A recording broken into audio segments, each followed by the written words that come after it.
Good morning, everybody. This is Paula Ropoleski with Leading Age Virginia. Thank you for being on the CFO call. I know it was brought about because of the PPP and all the difficulties I'm assuming that y'all might be having with that. So I have asked Wyford Taylor Preston to be on the call. So we have David Kahn and Corey Booker with Wyford Taylor. And then later on, we'll have a demonstration from Mario McKenzie with Clifton Larson Allen, and he has some of his folks on the call as well. So, David, I'm going to turn it over to you then.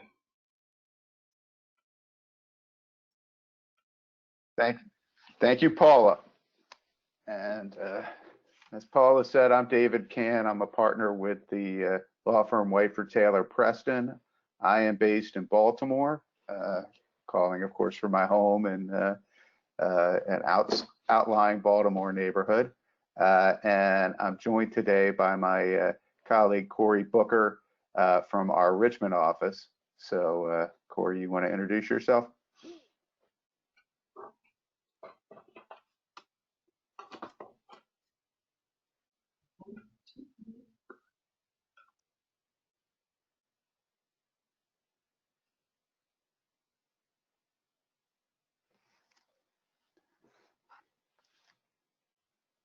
Corey, it looks like you're still on mute.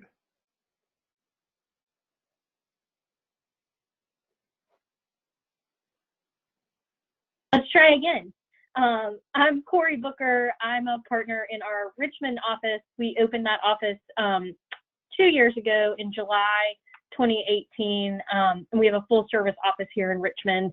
And David and I think as David said, we both serve on a committee of a task force of lawyers in our firm from all the different disciplines that follow and monitor the PPP loans from all the different aspects of it, and they're here to hopefully answer your questions.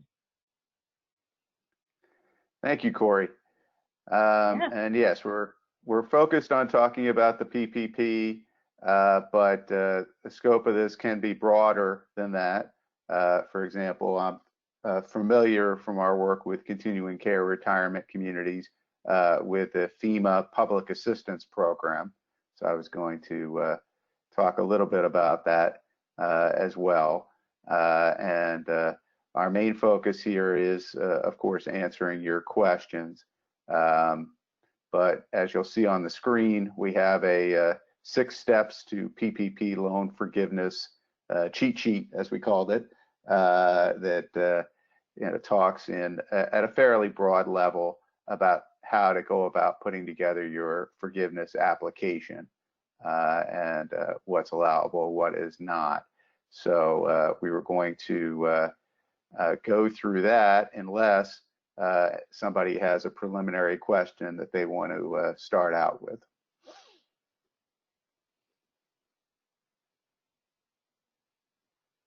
Okay. Corey, you want to start taking us through the 6 steps then? Sure. So I'm going to start at the beginning, which is step number 1, which is tracking your eligible costs that could be forgiven under the PPP loan. And the statute says there are costs that are incurred and paid during the 8-week period following the loan funding. And if you look at box number 1, there's 4 different categories of costs that could be forgiven. The first one is payroll costs. And a couple of things on payroll costs. You'll note we have there payroll costs include gross compensation from wages, salary, commission, tips. And then there is a limitation for employees who make over $100,000. That is mathematically the maximum an employee who makes over $100,000 $100,000 or more is eligible for is $15,384.62. And then there's also payroll costs that include payment for leave, separation or dismissal allowances, employee benefits, group health care coverage, vacation pay, and then state and local tax payments that you make, such as state unemployment taxes. And I think what's important here that's not sort of in our our one-page bullet point is, when do you start calculating these costs? And the SBA has come out with some guidance, because the 8-week period that you're supposed to capture is following the loan funding. And what could happen is that the loan could be funded in the middle of a pay period. And so for payroll costs only, the SBA has an alternative covered period, which is it begins on the first day of your pay period after you receive the loan proceeds. So that allows you to start your 8 weeks for payroll costs then. Additionally, payroll costs, you may have the flip side, which is you have employees who work in the last part of your 8 weeks who are not, the payroll isn't made during those 8 weeks. And so payroll costs that are incurred during the 8 weeks but not paid during the borrower's last pay period, or not paid during the 8 weeks, are also covered. So essentially, it's 8 weeks of payroll costs, which are defined in the bullet points above. And then you can also, eligible costs that can be forgiven are mortgage interest for mortgages in effect prior to February 15th, 2020. And so interest here, the SBA has come out with language that says that interest here is mortgages for not only real estate, but also personal property. So if you have secured financing on a piece of an equipment, you may be able to deduct the mortgage, or the mortgage interest you pay during the 8-week period may be forgivable as well. Likewise, rent under a lease in effect prior to February 15th, 2020 is eligible for forgiveness. And again, this is the same as the mortgage interest. It applies to real estate rent and also to any rent you might pay on a lease for personal property. And then the last one is utility costs, which are utility costs for services that are established prior to February 15th, 2020. And here, I think the big one that people may miss is that your internet costs are considered a utility cost. Typical utility, electricity, gas, water, transportation, telephone, and then the internet costs here. So the first thing you do is you calculate any cost that would be eligible during this 8-week period. And then when you move to the second step, you have to determine what your forgiveness floor is. And right now the statute and the regulations say you have to spend 75% of the loan proceeds that are eligible for forgiveness must have been spent on payroll costs. So what you need to do is multiply, you need 75% of the eligible loan proceeds for the payroll cost. And then you can calculate your maximum potential loan forgiveness. So your forgiveness floor is your 75% of your 75%.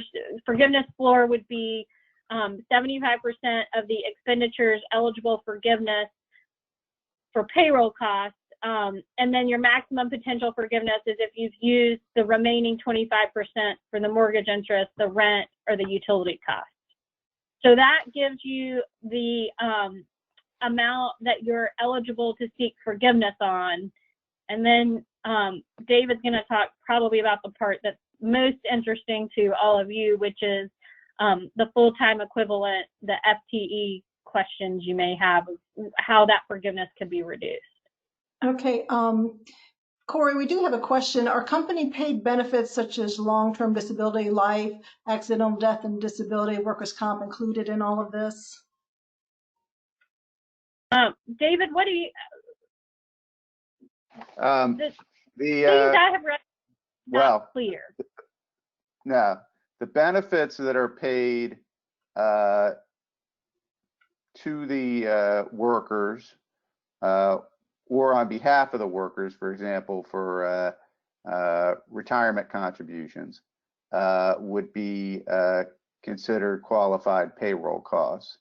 I'll be interested to hear what the accountant thinks on this, but if, for example, there's long-term disability premiums that are paid on behalf of workers that would be considered earned income to the workers for tax purposes, those would probably also be eligible expenses.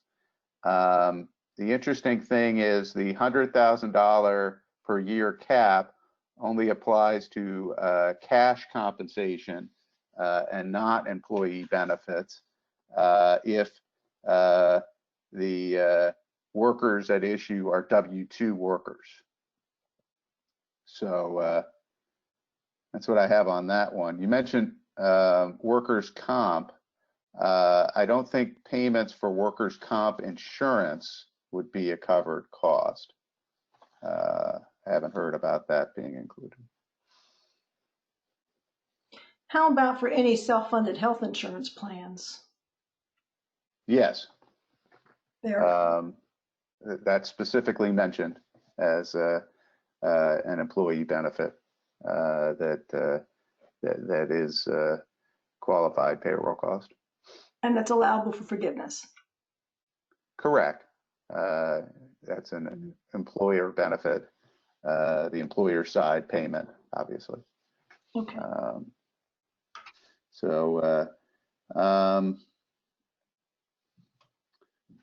And I guess in terms of guidance on this, we issued this 6 steps. Actually, we updated it just after the SBA issued its forgiveness application, which was mid-May. Since that time, the SBA has also issued its interim final regulations on forgiveness, which provides a little bit more detail in terms of how it determines what is eligible for forgiveness and what is not. The other thing I forgot to mention up front, of course, is if you follow the news, there's a Payroll Protection Forgiveness Act that has now been passed by the House with only one dissenting vote and is up for consideration in the Senate this week. So what we're talking about here may change in material ways if that legislation is passed. But of course, we can't talk about what hasn't happened yet. So this is based on the current statute and regs only. So on that subject, under the statute, under the CARES Act, there's a requirement that the forgiveness provided to the borrower decrease if the borrower has decreased its number of full-time equivalent employees during the 8-week covered period. That is complicated by the fact that there is a catch-up period provided for, which right now ends June 30th. So I'll talk a little bit about that. In terms of determining the average number of full-time equivalent employees you had during the month, you need to determine that for the 8-week covered period. Once again, the 8 weeks following your initial loan disbursement, or if you use the alternative, the 8 weeks from the first payroll after you received the loan proceeds. As a footnote on that issue, it has to be that you run payroll every 2 weeks or more frequently for you to be able to use the alternative covered period. So you determine the FTEs during that period. Each employee who works 40 hours a week or more is considered one FTE. So unfortunately, you cannot count the overtime worked by an employee above 40 hours in calculating FTEs. For part-time workers in calculating FTEs, you can either calculate that to the 1/10. So if a person works 32 hours a week, then that would be 0.8 divided by 40, 32 divided by 40. Or you can calculate every part-timer at a 0.5% or 0.5 number in terms of the number of FTEs. That's the employer's choice in terms of how to calculate that. So if an employer has a lot of very part-time workers who work 10 hours a week, for example, they might choose to use the 0.5 method. So anyway, you calculate that total, and then you calculate the same total during one of two alternative prior periods. One is February 15th, 2019 to June 30th, 2019, or the one that most of my clients have used is January 1, 2020 to February 29th, 2020, first 2 months of the year.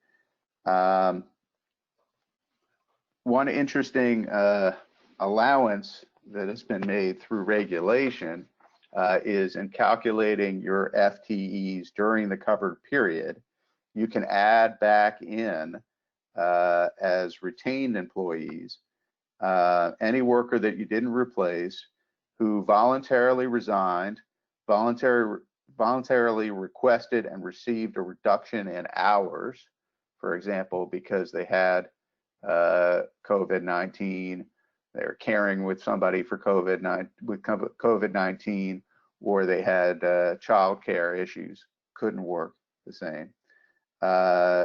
You can also add back in somebody that your company fired for cause, or someone who rejected your offer for rehire at the same salary and wage and number of hours before you laid them off.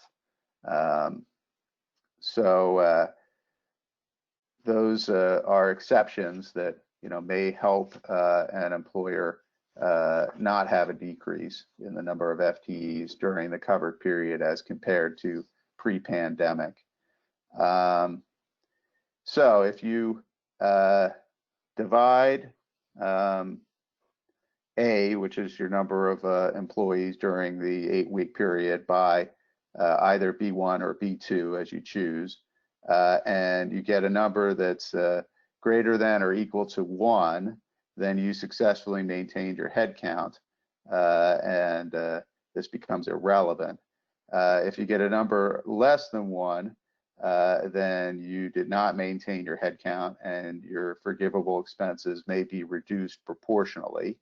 And so, for example, if you had 10 FTEs during the pre-pandemic period and you had only 9 during the 8-week covered period, then you would be reduced by 10% in terms of your forgiveness.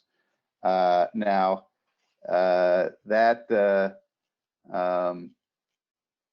if you get to that point, then that's where the catch-up period comes in. That's actually box 6 on our chart.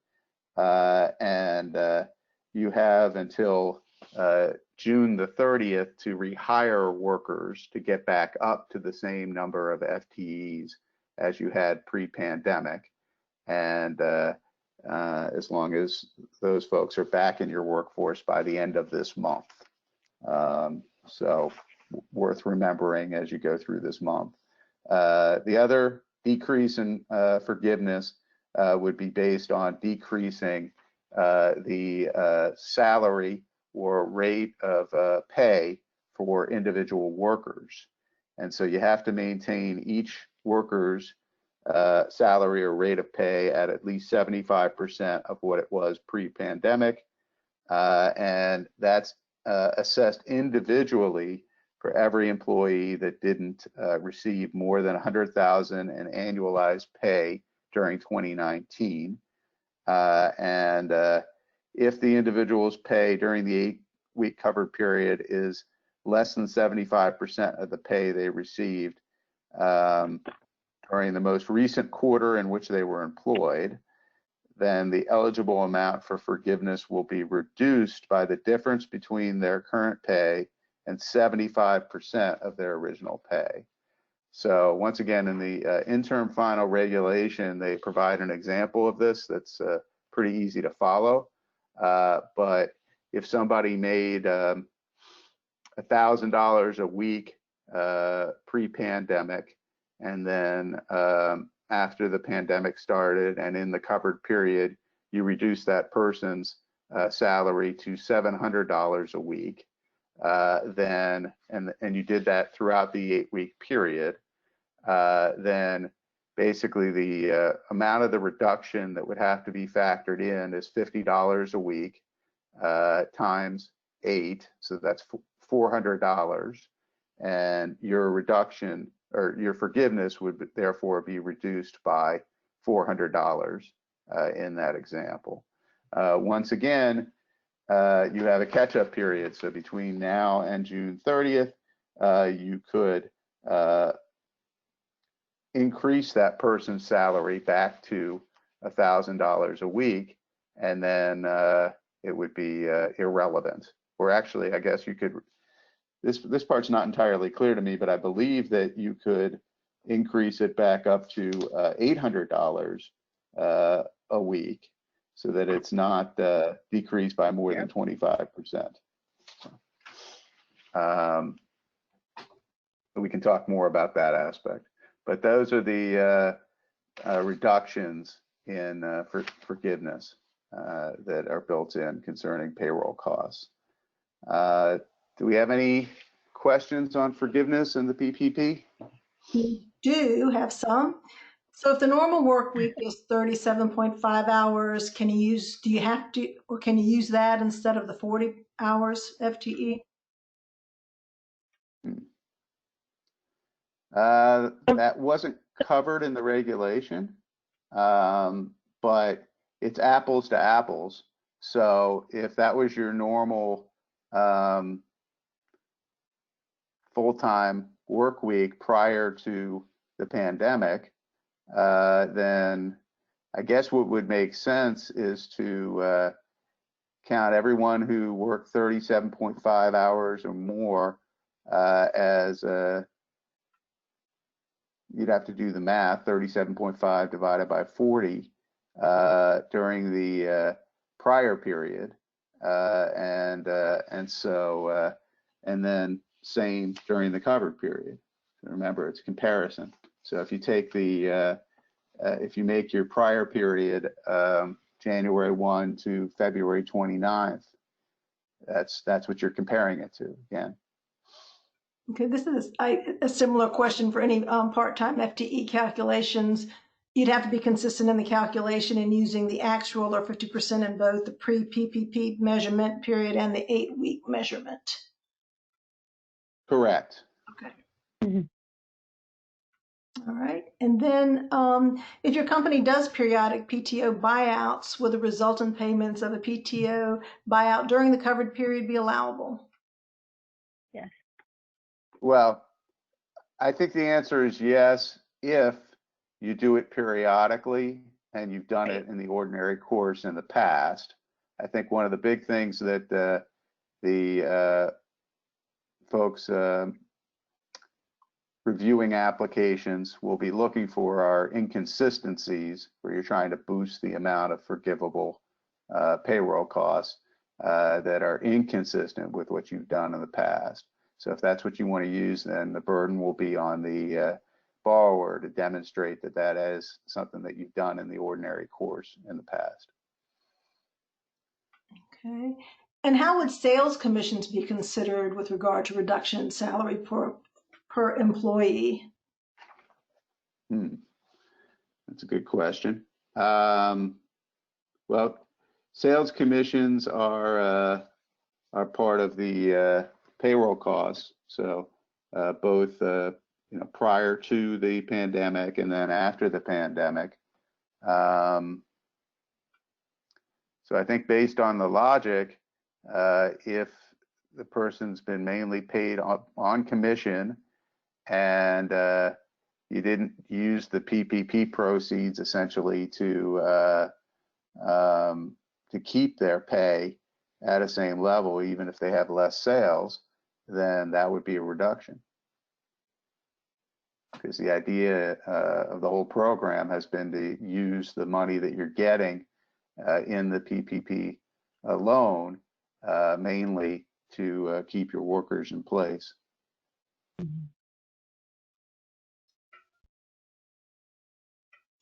Are there any other questions on this?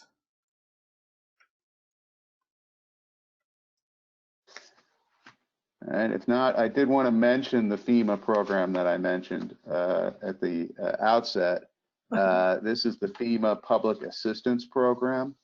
And I know that Virginia did an emergency declaration just like everybody else and received federal FEMA funds. It administers the funds.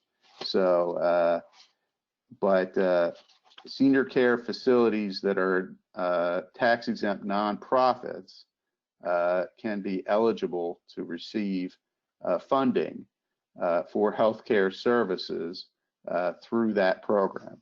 And my understanding is you would be applying through the state disaster relief program for that. But 75% of eligible costs will be reimbursed through federal funds that your state will be administering. Those costs that you apply for reimbursement for cannot otherwise be reimbursable under other federal programs, such as those funded by HHS or the Center for Disease Control, Medicare or Medicaid. And so that needs to be looked at carefully. But the good news is that eligible facilities are those that provide essential services serving the general public. That includes senior citizen programs and rehabilitation programs. It specifically specifies assisted living and custodial care facilities and senior citizen centers, as well as emergency medical services as critical services. In terms of serving the general public, basically the facility has to have only capacity restrictions and nominal membership fees that are waivable for financial hardship. The eligible costs for reimbursement are for medical care provided under the COVID-19 declaration and that are necessary as direct result of COVID-19 and directly related to confirmed or suspected COVID-19 patients. But within those structures, there's a wide range of eligible equipment, supplies, extra staffing, and clinical care expenses that could be covered by this program, as well as emergency medical transport and, of course, testing of residents for COVID-19. And also, which may be important to a number of you, overtime for budgeted medical staff, as well as temporary medical staff and contract medical staff who are providing treatment to COVID-19 patients specifically. So while the overtime is not a factor in figuring out your full-time equivalence, it may be reimbursable under this FEMA program. Once again, if the caregivers are treating actual or suspected COVID-19 patients. There's also an ability to get reimbursements for what they call wraparound services, which are cleaning and custodial, laundry, public safety, and security. Once again, the standard is, are these expenses required because of COVID-19? And I would expect that for cleaning and laundry and facility maintenance, it's got to be for facilities that are specifically treating COVID-19 patients and not more general use by residents of a senior living facility. Those once again are going to be limited public appropriated funds, and so it's going to be an application process. All the applications have to be submitted within 6 months of the emergency declaration, which was back on March the 13th. So September 13th would be the deadline, and it's going to require, frankly, some careful accounting because of the issue of the expenses not being eligible for reimbursement under other federal programs and other restrictions of that nature. But if you have substantial additional costs incurred because of treating actual or suspected COVID-19 patients, it may be something worth looking at. I want to go back to the payroll deductions, because there was a question about overtime, and I know you mentioned under the FEMA part, but it does say, is the reduction in payroll cost calculation based only on base pay rate, or does overtime factor into that comparison between the periods, especially for nursing services for the residents? The pay rate, interesting.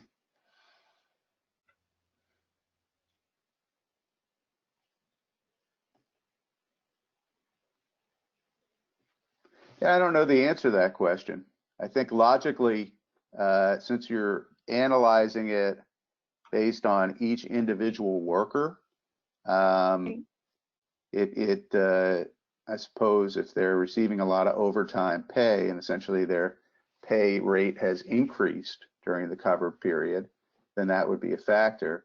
But we don't really care about increases in pay rate. The entire focus in number 5 is on decreases in pay rate based on each individual employee.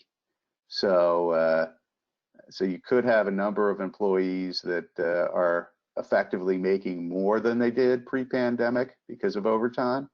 But for each one of them, they're essentially irrelevant to the calculation of reduction in payroll. What you're focused on is the employees who were making less, and once again, making less because you cut their rate of pay, either salary or hourly wage. Okay. I have a long question here. You might want to look at it in the chat box. It's on the. All right, Corey, you want to take a shot at this? It's the last one.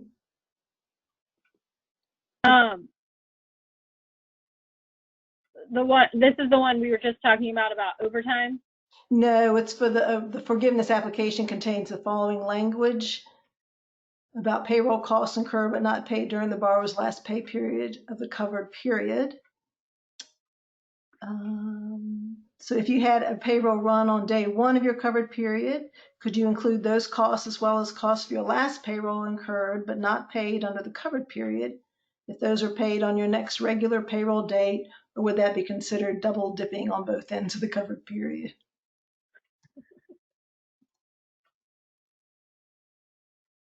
Hang on, I'm trying to find the question so I can make sure I understand it correctly. It's at the bottom. It's a long one at the bottom. Oh, yeah. I don't see it, but the question is related to the periods, right? So, yes. And David, you tell me if you understand this. I mean, I read the regulations today, and it is everything that is incurred during the 8-week period. So the question begins for payroll, when do you start the 8-week period?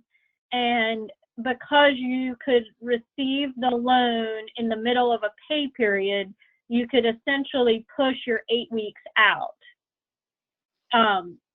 So, and the 8 weeks start the first day of the pay period, the first pay period after you receive the loan. And so what may happen is you may incur at the end of those 8 weeks for the pay period, you may incur payroll costs that you don't pay until the following week. But as long as they're paid on what I would consider, what the regulation says is on or before the date they're typically due, then you can count them. David, do you disagree? No, it's paid or incurred Right. is what the SBA decided on. So I think all of your payroll that's paid on the first day of your alternative pay period, which really was incurred prior to that date, is eligible for forgiveness. And then payroll costs that are incurred at the end, even if they weren't paid in the last payroll, are also eligible as long as they're paid in the next payroll. Right. Okay. And the same applies to, it might be easier to think about from a, like the same rule applies with utilities, right? So you can, on your utilities, if your 8 weeks goes through the middle of July, so you pay your May expenses, or your May expenses in June, your June expenses in July, and your 8 weeks ends in the middle of July, but you pay your utility costs in August, like you always do for August, you can prorate the part that was applicable during the 8 weeks for July that you paid in August, because it was incurred during the 8 weeks.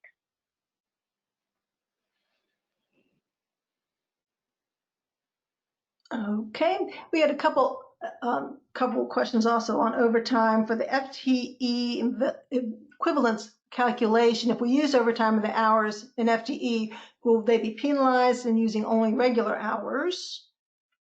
And if overtime that people work during the initial measurement term, do they have to keep those at the high overtime rates during the covered period?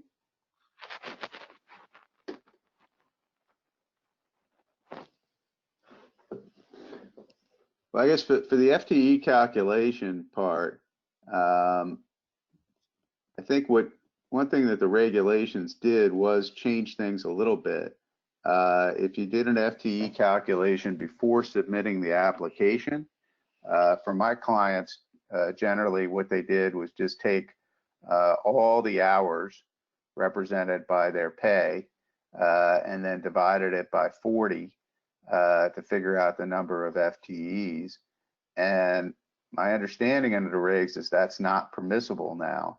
So you have to break it down for each employee.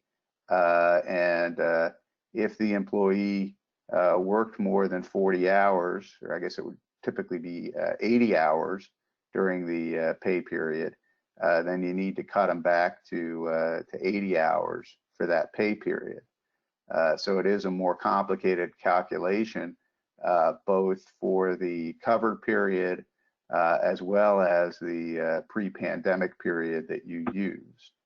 Hopefully what we're going to hear is that through payroll services or other automated methods, there's a way to easily do that. But that's how I kind of understood the first question. It needs to once again be apples to apples. And so then what about overtime that people work during the initial measurement term? So, do we need to keep them at those high? Right? David, that question goes back to how we calculate the FTEs. And if you work overtime, so this is the difference between step 4 and step 5. So step 4, right, so step 4 is, do we have the same level of full-time employees before the loan and after the loan? And so if somebody's working overtime before the loan in one of those measuring periods, you don't count the overtime. They're just a 1. They're just full-time. And so you don't have to keep them at those overtime hours during the 8 weeks, because you may, because you may have others who are not working and you may need it for your averages, but you don't have to, you're not penalized for your employees working overtime before you got the loan, essentially, because they're only counted as one. But then the question's a little different when you talk about calculate any reduction in payroll.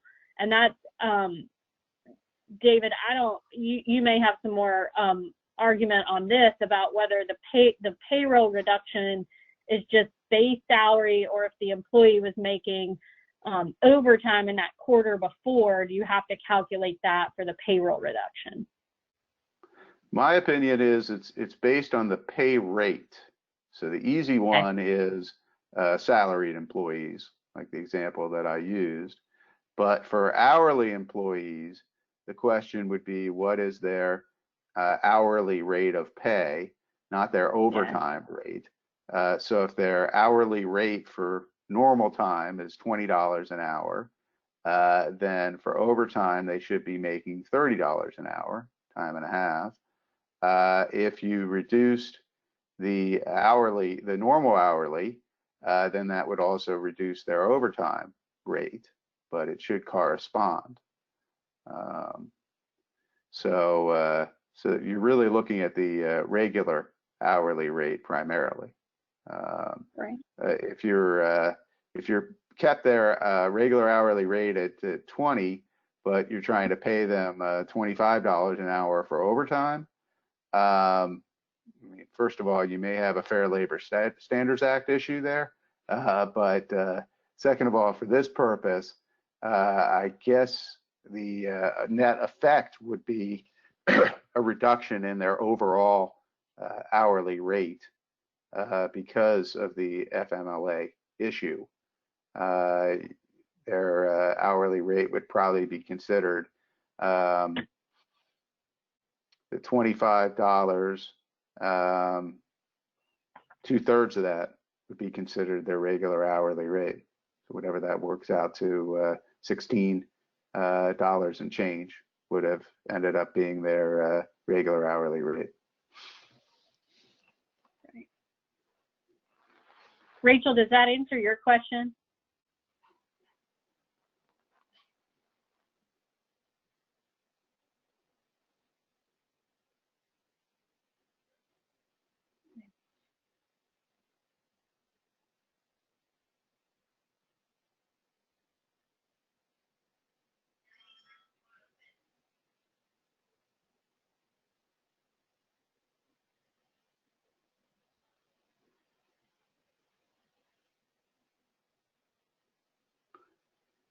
All right.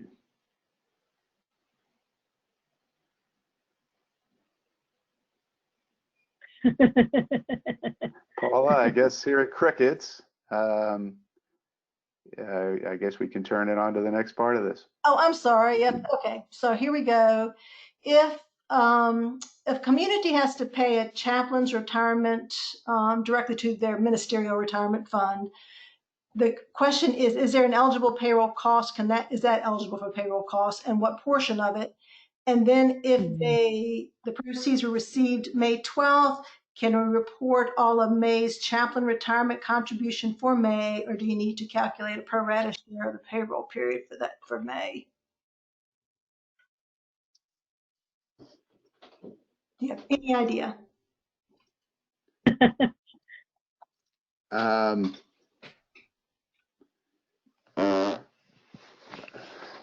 That's quite specific, and I'm not really comfortable trying to answer that here. What I will say at a higher level is that if compensation is paid based on the actual work of the employee, then it should be eligible. If it's paid out to somebody as a result of their prior work, and therefore would have been funded in the past, such as retirement benefits that were earned and accrued previously, I don't think those are eligible. Okay.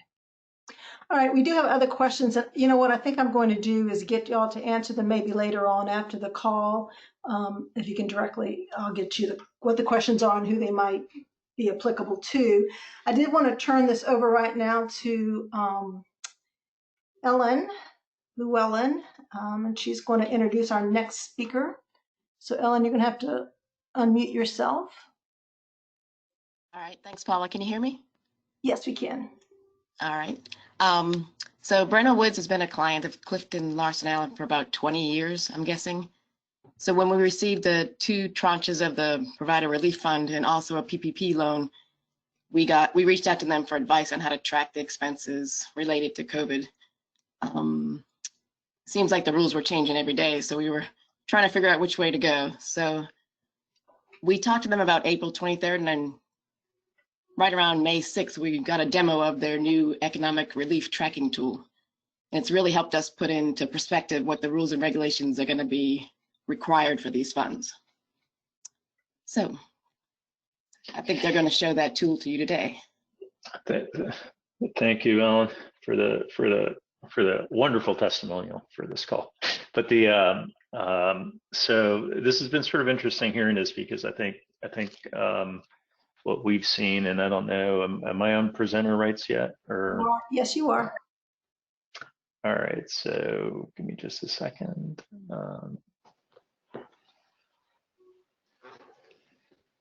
And it is not letting me pick a screen. All right, hold on. All right, can you guys see my screen? Are you able to see the menu? Or Nope, not yet.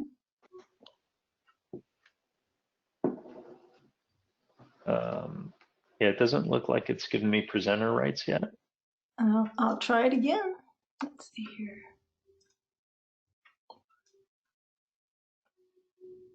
And while I'm waiting for this to pop up on my screen, I mean, I think what you can pretty much take away from a portion of the call here. All right, great, thanks. I think I just saw something happen here.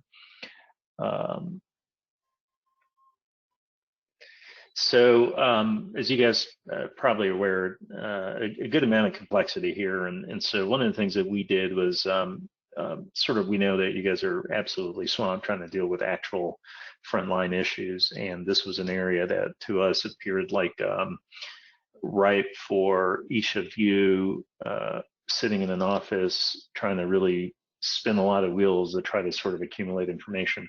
And so, let me just first acknowledge that the rules and regs are changing, and so there is still an element of what is the latest that I have to do. And one of the things we say is, look, you're going to have to sort of follow up on that piece. But what we wanted to do was sort of provide a mechanism. And I'll try to do this here in 5 minutes, so it'll be reasonably quick, but just to give you a sense of what we did. Just to provide a mechanism to help our clients really get organized around a lot of the information that at least was laid out in what we understood to be at the time, and as it continues to evolve. And so pretty much what we did is sort of created this expenditure tracking tool, and the expenditure tracking tool is intended to really make your life a little bit easier as you try to sort out these different issues. And so it's sort of broken out. We got a little menu here, and the key component is this tracker. And you can see on the tracker we got the different programs, the payroll program, Main Street lending program, a number of different tiers of funds that had been distributed. And then we've also set up, and we'll talk about this briefly, sort of 3 custom tabs where if a new program rolled out, since you got the tool, or there was something else that you needed to track, we wanted to have a way to sort of capture this information. And the way it's sort of organized is a couple things. We try to set up this what is an allowable care matrix, but if you will. So for example, in this program, and you just heard a lot of nuances to it, but try to go through what the regs had laid out and said, okay, salaries under 100,000, overtime payroll, you see an X, that's allowable, regular and overtime for additional staff due to COVID-19, callback pay, nighttime pay, weekend differential income service. These are different elements of the pay that were sort of identified. We got the group health benefits, medical plans, HRAs, dental plans, vision plans. So it sort of starts giving you a little bit of a framework to go through the different programs and start documenting electricity, gas, water, transportation, telephone, internet access. You'll notice that there's some costs here that aren't allowable for that program, but are allowable, for example, for this tranche 1 program. And so you'll see that the vertically are costs that you probably need to be tracking, but then it sort of shows you where those costs might be relevant relative to distributions. Here's your facility and equipment costs. And so the way this works is pretty much you go to your relief summary. And so let's say you had this program, they start off with no programs. So let's say you receive funding for this Paycheck Protection Program. You go ahead and select it. I pre-populated something in the interest of time. And these are sort of hyperlinks, so you can go to that paycheck program and say, okay, well, how much did you receive in terms of funds? And you'll see that the amounts here that pay in from relative to when you receive the distribution. So you can put the date in here, and you may have to do some allocated based on some of these things you just heard about. But it'll go through what at that time had been identified as allowable costs. And so here you can sort of see that it's going to track these costs for the various payroll periods. And ultimately, it'll summarize these costs. These costs are going to go to a couple of places. You're going to come to the summary. So now you've selected them in the summary. Here's what was compensation related, benefit related, utility payments. Here's your allowable percentage. Remember the 75% piece. It sort of calculates your payroll and benefits and gives you an initial litmus test as to whether you're tracking that. And so we also set up a dashboard where the organization can at any point that they update sort of see, hey, what have we received in different funds? This right now has one. The funds are broken down into these major groupings so that you can track at any point how much have we received in funds, therefore how much is left to spend in the in those funds. So it gives you sort of a little bit of a managerial dashboard that you can share with the team. But the key was really to go through and frame out this allowable cost matrix and allow you to go through and start capturing. And so you can see each of these has sort of an associated spreadsheet with those costs that were identified as being allowable under the program.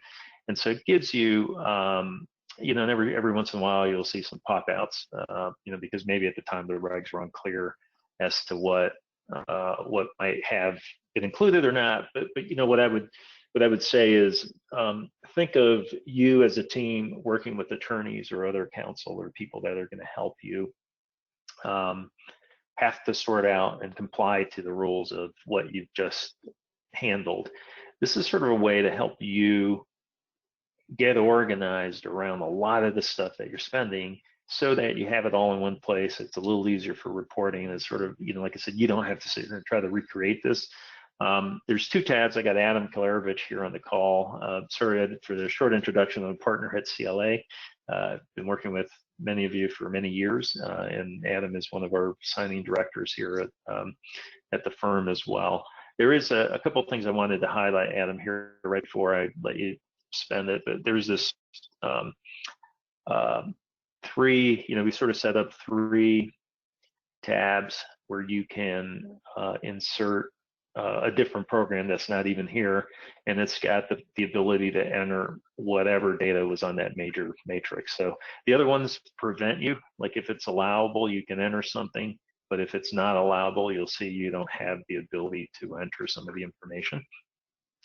And then Adam, one of the things there's this in the regs is this sort of, with all the different funds, there's this idea of how do you sort of make sure that you're not double dipping in a sense. And so this is, by the way, this is still evolving, but it's sort of an initial step at trying to sort of organize. Adam, if you'll just walk the team through that really quick.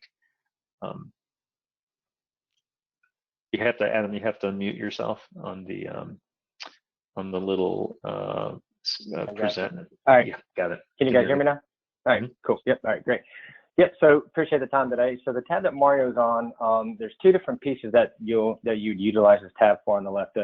On the first one on the left, you've heard a lot of discussion about the general distributions, the first $50 million tranche or $50 billion tranche, and then the $30 billion tranche. And HHS's intent was to get the dollars out to the providers as quickly as possible. And now there's we believe there's some reconciliation process going on in the background. But in essence, that first $50 billion or the $30 billion tranche was based upon your Medicare A and B fee-for-service billings from the prior year. The second payment tranche that you got, HHS then looked at Medicare cost report revenues. And so you kind of have a little bit of a conflicting approach in how the determination was made to get the dollars out to the provider. And then you've also been asked to essentially upload into HHS's portal some financial information, such as your tax returns and financial statements. Well, what we understand to be occurring in the background is they're trying to do a reconciliation to essentially identify, did we give providers the right level of money? Were some underpaid, were paid, but it's a ballpark. So that's left there. It's identifying what might be a potential issue or a potential question. If it does end up in that scenario, then we're advising clients to connect with your. Adam, you're breaking up. I think I can't hear you. So, Adam, I'll hopefully you all can hear me. Can somebody confirm that you can hear me? Just to make sure the conference. Okay, thanks. So I know we're out of time. So let me just sort of frame it this way. We're working through Leading Age right now, and so for so we get a sort of program. So right now, the way it's sort of geared up is the tool is pretty affordable. It's $750, and basically you get the tool, and it's going to really, I think, free up a lot of your time.